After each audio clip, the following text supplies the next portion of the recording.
Hi Glenn and Richie, how are you? Good. Very well, man. Good to be in Hamburg. Okay, Glenn, first question to you. What has changed in your life since Richie is in the band, and what has changed in the music of Judas Priest since he's in the band? Well, I mean, he speaks for himself, really. I mean, Richie's plays Richie's style, and he just walked into the band and just did whatever was necessary in his own way. And he's just a great guy, a great guitarist, and a great songwriter as well. It's just unbelievable that all fell into place, you know. All right, Richie, what? About me. What has changed in your life since you are in Judas Priest, and did it surprise how the band worked and what that meant to you?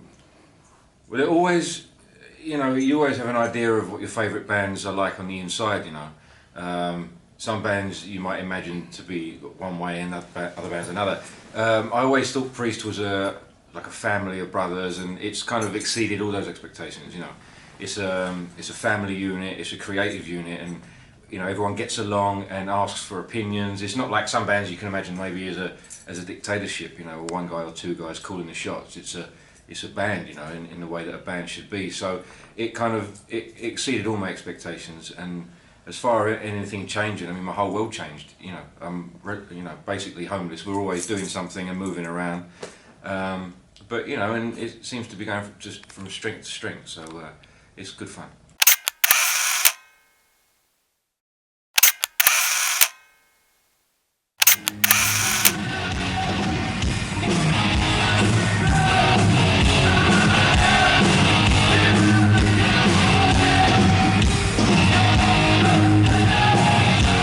Still alive after so many years. Yeah, surprisingly. And it seems that you still enjoy it very much. We do, which is why we're still doing it. Yeah, right. We're here. Tell me something about being one of the rock heroes of the 80s, nowadays playing in front of really young people.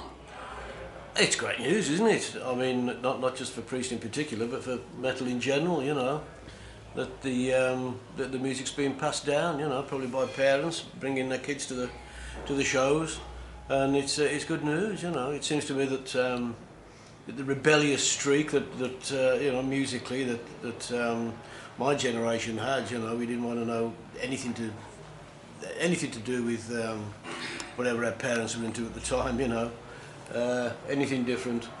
But these days it seems to be different, I mean. Parents seem to bring their kids along to metal shows, which is great news. Do you remember your very first show and how old you have been there? Yeah, it would probably be the school dance, and it'd be a band called The Extreme, not the one we know now.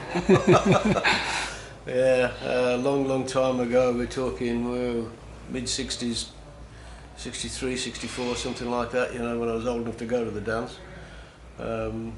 Yeah, they were a good pop band, doing covers, Kings, Beatles and whatever,